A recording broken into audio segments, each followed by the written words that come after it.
Hello, hello, hello, everybody. Good morning, good afternoon, good evening to you. Welcome back. We're going to be starting chapter 9 in Sacred Contracts, written by Myss.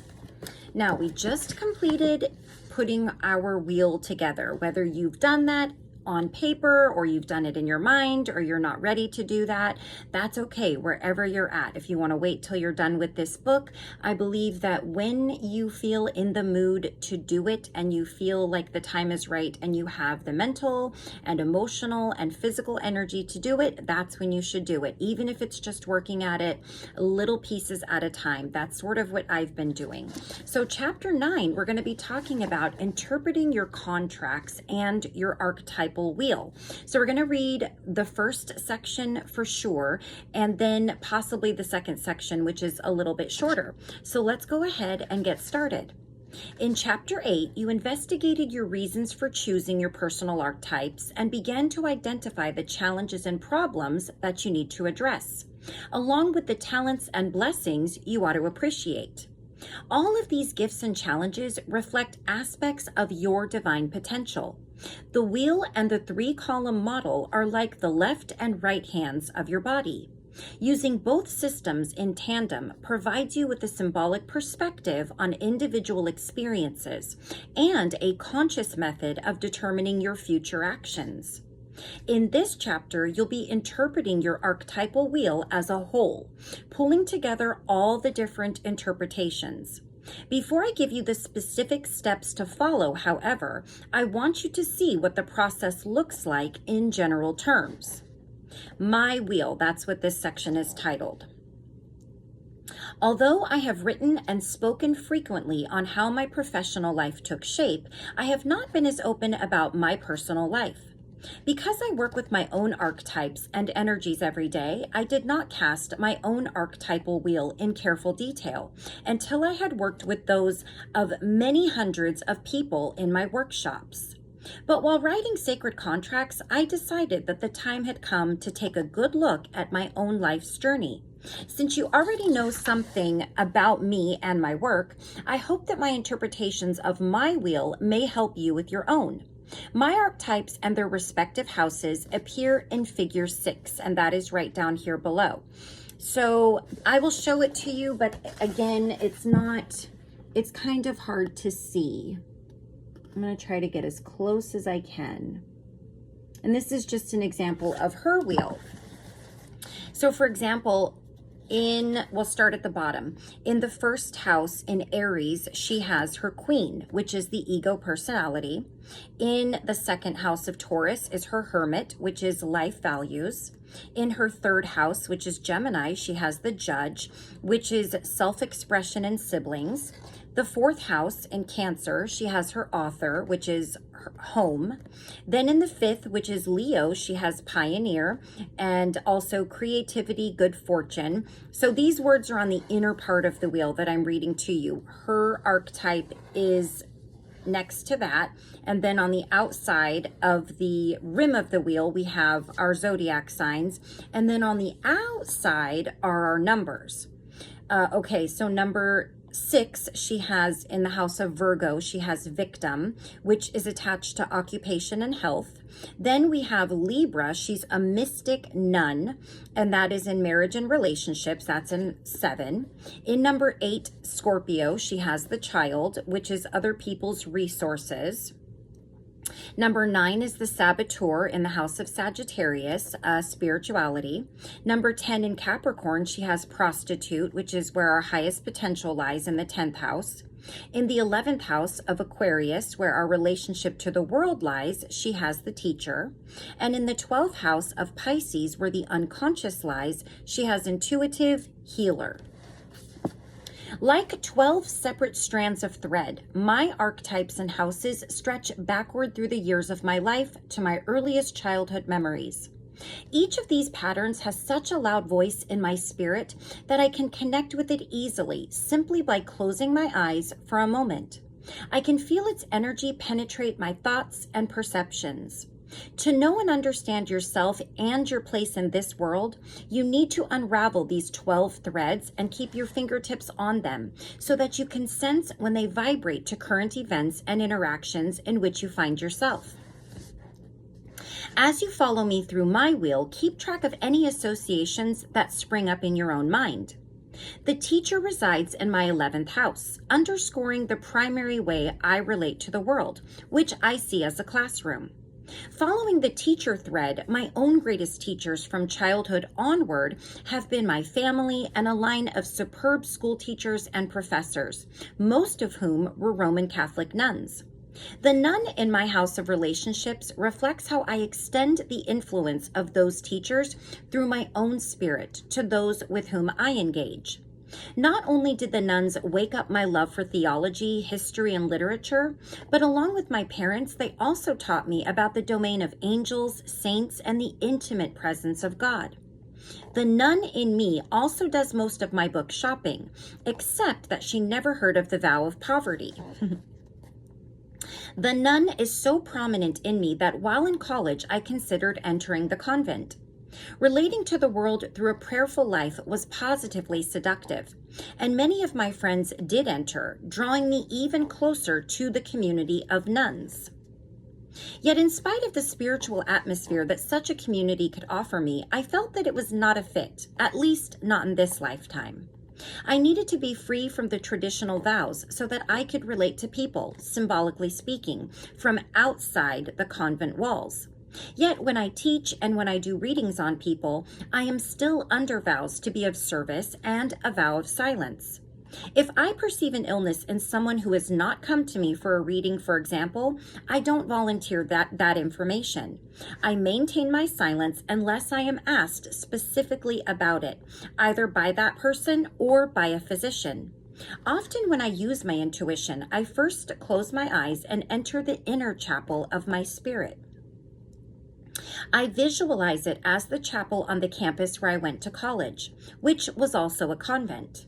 It is the crucible of my spirit, the third column of my symbolic sight.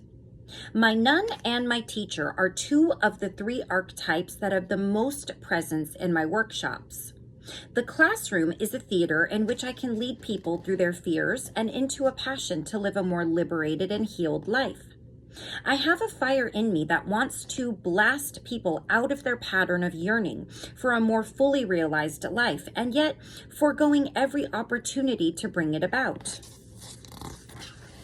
I no longer simply want to help people heal. Rather, I want them to fall in love with the life they have been given. That's lovely. I often give the appearance of being nearly ruthless on stage when I'm interacting with certain people, but in those moments, I'm looking through the personality and into the heart of their passion to transform the ordinariness of their lives into the extraordinary, meaning their greater potential in this lifetime. When I spot someone on that point of breakthrough, my teacher takes a back seat to the queen in me. The classroom becomes transformed into my royal court, and I symbolically decapitate people who are yearning for liberation from their fears, yet are prevented by those very fears from moving forward. My queen, often appearing aggressive or mocking, puts their fears on the chopping block. If I were a sweet and easy queen, then, as I am after hours, I would allow them to give me teary-eyed excuses full of blame for those who destroyed their potential. Blame gives us permission to remain where we are while pressuring others to tiptoe around our wounds. That is powerful. Blame does not heal, and it does not produce change. Forgiveness does. Because of that, my queen wants people to confront the way they have cut off their own heads and blocked all communication between their heart and their mind. Their heart and their mind. I was going backwards. As a rule, I don't soften my interactions with individuals in a workshop or a reading until I can feel in their energy that they have made a conscious connection to their excuses or self-sabotage, their passions, and at least some of their archetypal patterns. Then I know that they can call back their spirits and get back on their life's course. My queen appeared long before I first turned a classroom into a royal court. Ever since my encounters with the nuns in high school and college, I have been inspired by stories of powerful women. Observing these extraordinary women administer the girls' school and college that I attended during the height of the feminist movement contributed to my resolve to become a woman who could take care of herself. Even if it meant that I spent my life unmarried, I would not become dependent on others for my well-being and survival. I owe this inspiration to my father, who encouraged me at every turn to be self-sufficient. My father, a Marine who fought at Guadalcanal in World War II, was a man of impeccable integrity. He lived the Marine honor code, semper fidelis, or always faithful, his entire life, and he taught me how important honor is. Because of him, I also have a hobby of reading history, especially military and political history. The prostitute in my 10th house, which is the highest potential, reveals the fear of dependency and compromise that my father inculcated in me from earliest childhood. And it reveals the challenges I face of being tempted to negotiate my personal power, to sell my intuitive skills. People have offered me large sums of money in exchange for winning lottery numbers, for instance, as if I'd sell them to anybody if I could actually predict them. This would hardly be using my skills for a higher good, which is another reason I believe I've been led to create a sound professional life as a teacher. I aim to help others find their highest potential as I communicate my own insights. This desire to show the way for others has led me to work with progressive colleges and universities to establish courses in intuitive studies and energy medicine. My first electric encounter with my own intuitive abilities, which warned me to be careful how I used them, came when I was 15. I had just bought a book on palmistry and was flipping through it when my dear friend Maureen insisted that I read the palm of a neighbor of hers named Lucille. Although I had no idea how to read palms, and I still don't, I accepted the challenge on a whim. When Lucille sat down with us, I looked dumbly at her palm and heard myself tell her that she had been married twice. A friend of Lucille's, who had been observing all this rather skeptically, gave a scornful laugh. "You're wrong, kid," she said. "She's been married 3 times. Suddenly, an unfamiliar energy ignited within me, and I could feel heat shoot from the bottom of my spine to the tip of my head. I straightened my spine as if it had just been transmuted into pure steel. My body felt intensely present, although a feeling of impersonal distance from Lucille descended on me. I was aware of no longer being a child and felt as if I had traveled a great distance in the blink of an eye. My voice became strangely steady, and out of my mouth came the words, "Yes, but your second marriage was never consummated." Lucille lunged at me, lifted me up by my clothing, and dragged me to the front door, kicking me out. When I got home and told my mother what had happened, I expected her to be annoyed by what I had said to her neighbor. I also asked her what consummated meant, since I really didn't know that word at that time. Instead, my mom laughed so hard that she had to sit down. "Did you really say that?" she asked several times as she wiped her eyes. After she stopped laughing, she turned serious. "God has given you a very special gift, and you must take care of it," she said. "Someday you'll be shown what to do with it. In the meantime, pray for guidance." The entire incident gradually faded from my memory until one night when I was 29.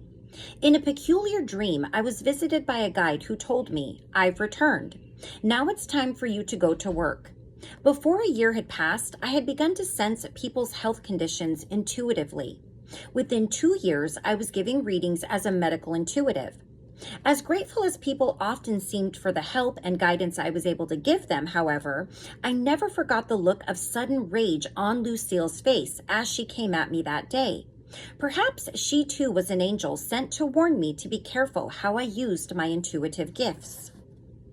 My author is in the 4th house, which rules the home, reflecting just how deeply my home is my workspace. I have worked from home since I was 29, and I designed my home around the needs of the author as well as the hermit, which is the 2nd house, which is where our values lie. Spending time alone is crucial to my well-being, and when I'm not out teaching, I prefer a quiet life with close friends and family. When I was in 3rd grade, for instance, I announced to my mother that I would become a writer. This was my personal declaration of independence, and from that moment on, every decision that had anything to do with school or my professional interests was measured against whether it would enhance or detract from my goal. I am completely ungrounded in the world of financial energy, legal matters, and inheritance, represented by the 8th house. My need for caretaking and guardians in this realm is signified by the child in that house. Somehow, I've never feared lacking actual resources, even though I feared being dependent.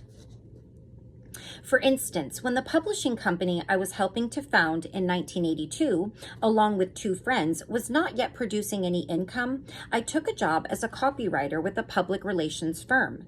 I had absolutely no interest in the work, however, and within a month of starting, I was fired. That night, calculating my financial resources, I realized that I had $76 in the bank. My monthly rent was $400 and the gas bill was almost $200.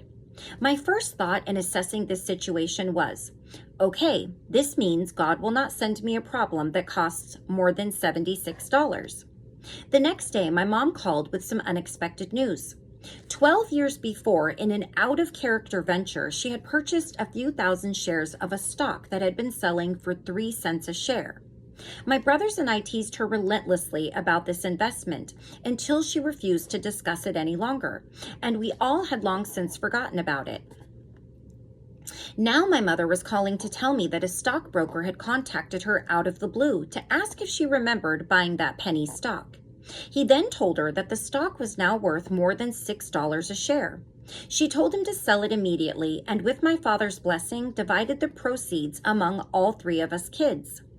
My child's faith pulled me through that situation in a typical 8th house way, with the blessings of another person's resources, in this case, a generous, devoted mother.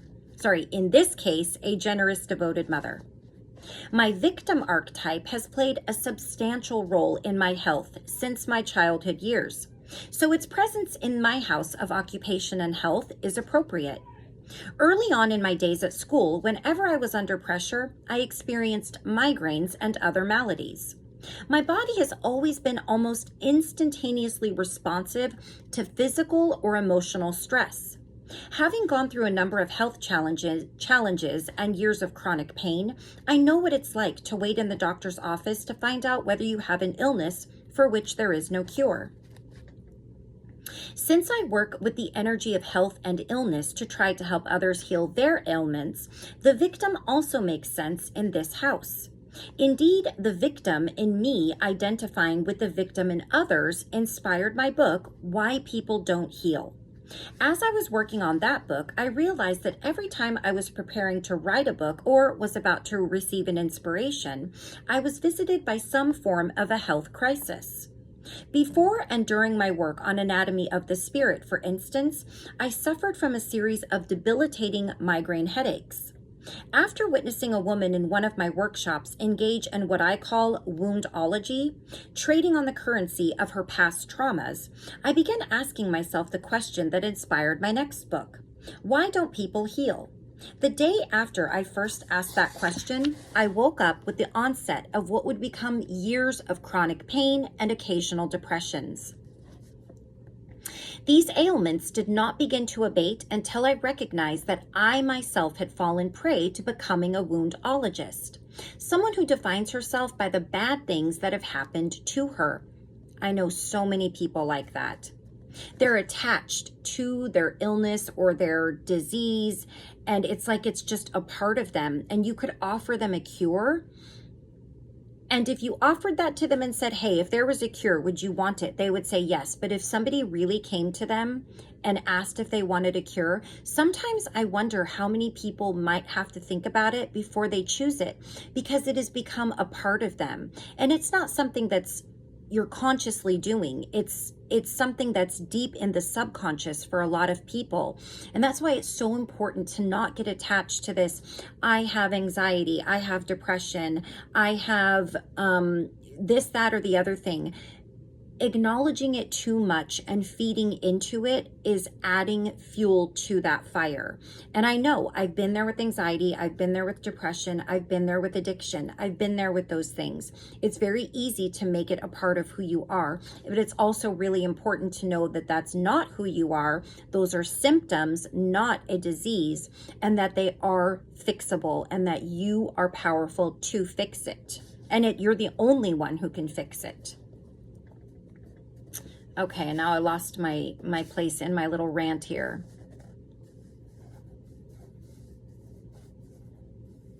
Okay, as the saying goes, we teach what we need to learn. My own body has been a laboratory for my ideas. The saboteur in my 9th house, spirituality, has particular meaning for me, but perhaps from an unconventional perspective. I have never wanted to be ruled by the religious doctrines and dogmas that I recognized from my earliest years in grade school were not true. I remember vividly the moment when I broke from the Roman Catholic Church. One day in 3rd grade, I asked a priest how Jesus had been born. Father replied that Jesus had simply appeared in the lap of Mother Mary. Even without yet having been told the facts of life, I instinctively knew that this was nonsense. Yet my faith and spirituality have always been strong, and I have always had a rich and delicious feeling that angels and saints surround me at every moment. Though I have rebelled against an institution, my saboteur ensures me my own safe passage into the spiritual dimension, having blown up the obstacles in my way. In my workshops and reading my own saboteur constantly, detects the saboteurs in other people's psyches. As I verbally push their backs against the wall, I do so in service to their divine potential. I hold the thought in my mind for them. Do you really want to look back on your life and see how wonderful it could have been had you not been afraid to live it? Although outside of my workplace, I have little concern about how other people live their lives. As soon as I step in front of a classroom, I go on a search and destroy mission to find my students' spiritual panic. This is where all real pain comes from, a desperation that we will never accomplish what we're meant to do in life. Deep in the unconscious, our spiritual potential lies in wait for us to release it. Sometimes you will have to blow things out of your own way to get to it. I would have been surprised if my intuitive healer had shown itself anywhere else but in my 12th house, where the unconscious and our connection to the collective reside. Despite my early disenchantment with Catholic dogma, I never once questioned that each of us had a guardian angel and that our lives matter to a loving God. As I grew older, I was attracted to the writings of the mystics and spiritual masters, which ultimately led me to graduate work in theology. This is my golden string, to borrow a phrase from Dom Bade Griffiths, the one that gives me strength and inspiration, hope and delight, and was my lifeline out of the throes of woundology. The mystic is in partnership with my pioneer archetype, which is in the house of creativity, luck, and the pleasurable side of life. As a pioneer, I rely on my creativity not just to write and teach, but to reshape my life moment by moment. I constantly explore the teaching that we create our own reality, whether by examining my own life or encouraging people to change their own. I initially encountered my pioneer through my desire to do something unique, a feeling that all writers must share. I wanted to live a life unlike that of anybody else. And at age 12, I announced to my mother that I would not have a conventional life of marriage and children. I wanted to explore always beyond the horizon I could see and blaze new trails. Yet when I think of my life and my 12 archetypes, I feel guided and destined to walk a path that began long ago. My desire to share this vision with others inspired me to lead people into the unconscious spaces behind their eyes, so that they too could come to realize that their lives are anything but accidents. With your archetype's energy, I'm sure you can trace the hand of God and destiny weaving in and out of every moment of your life.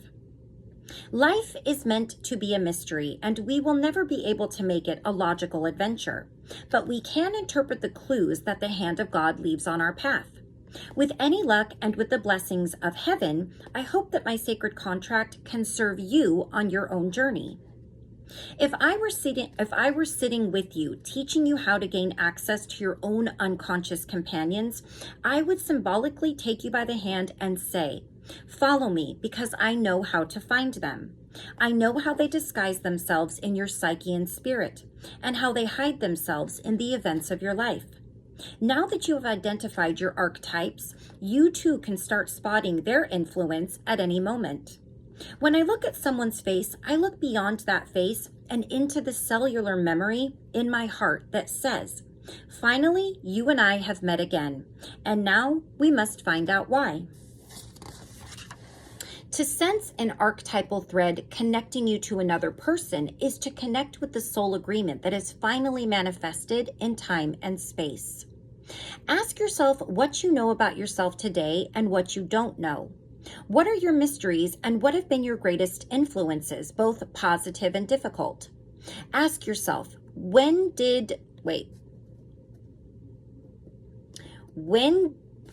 this looks wrong. When did who I am today begin?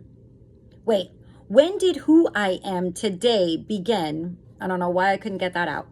Choose the house and the archetype that immediately inspires an answer and jump into your contract through that door.